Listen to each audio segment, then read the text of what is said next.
Welcome back to Venkat 95 views. Hello hi வணக்கம் மக்களே. இன்றைக்கி பார்த்தீங்கன்னா இந்த ப்ரோமோ 1 2 3 போட்டிருக்காங்க. அது பெருசாக சொல்கிற மாதிரி இல்லை. என்ன ஒன்றுன்னா, நம்ம ஏற்கனவே சொன்னோம், ஒரு தலை பதவின்றது எவ்வளோ பெரிய போஸ்டிங்குன்னு. அதை துஷால் கிடைக்குது.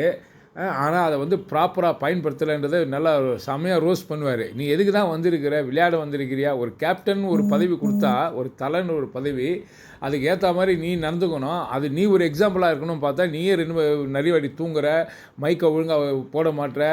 அப்போ நீயே ஒழுங்கினமாக இருந்தால் நீ மற்றவங்களுக்கு எப்படி ஒரு கேப்டன்ஷிப்பில் ஒரு கேப்டனாக நீ சொல்ல முடியும்? எவ்வளோ பேர் தூங்கிட்டு இருக்கிறாங்க, யாருமே ப்ராப்பராக இல்லை. இது சரியில்லை.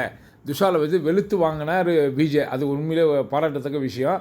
எதுக்கு நீ வந்திருக்குன்னா தெரியுதா அப்படின்னு என்ன காரணம்னா ஆரோராவா அவ கூடயே சேர்ந்து சுற்றிட்டு இருப்பான் நைட்டெல்லாம் பகலெல்லாம். எதுக்கு வந்தன்ற காரணத்தை நீ மறந்துட்டேன்றதை ஒரு நாசுக்காக சொல்லியிருப்பாப்புல. அது நல்லா இருந்தது.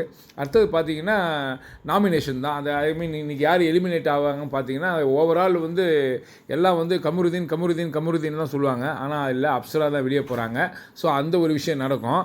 அடுத்தது பார்த்திங்கன்னா, விஜய் சேதுபதி சார் கேட்பார். பார்த்திங்கன்னா திவாகருக்கும் அந்த வினோத்துக்கும் தான் அடிக்கடி சண்டை நடக்கும். அது உண்மையான சண்டையாக போலியான சண்டையானே தெரியாது. ஆனால் பார்த்திங்கன்னா திவாகர் எதுக்கெடுத்தாலும் வினோத். அப்போ நம்ம வினோத்தால் என்ன சொல்கிறதுன்னு தெரியல. சார் இவர் தொல்லை ரொம்ப தாங்க முடியல.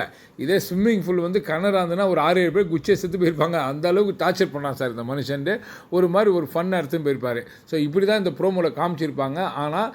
ஆனால் இன்றைக்கி பார்த்தீங்கன்னா உண்மையிலேயே அப்சரா வெளியே போனாலும் ரொம்ப மகிழ்ச்சி தான்.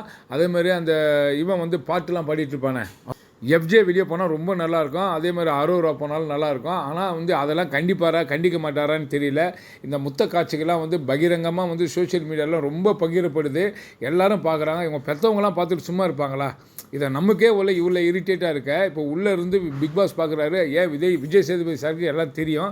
இதை உண்மையிலே கேட்டு கண்டிச்சாருன்னா இனி வருகின்ற நாட்களில் கொஞ்சம் நல்லபடி நடக்கும்னு நாங்கள் நினைக்கிறோம். நீங்கள் என்ன நினைக்கிறீங்கன்னு கமெண்ட் பாக்ஸில் கமெண்ட் பண்ணுங்கள். இந்த வீடியோ ஆக மொத்தம் பிடிச்சிருக்கோன்னு நினைக்கிறேன். பிடிச்சிருந்தால் லைக் பண்ணுங்கள், கமெண்ட் பண்ணுங்கள், ஷேர் பண்ணுங்கள், சப்ஸ்கிரைப் பண்ணுங்கள். தேங்க்யூ.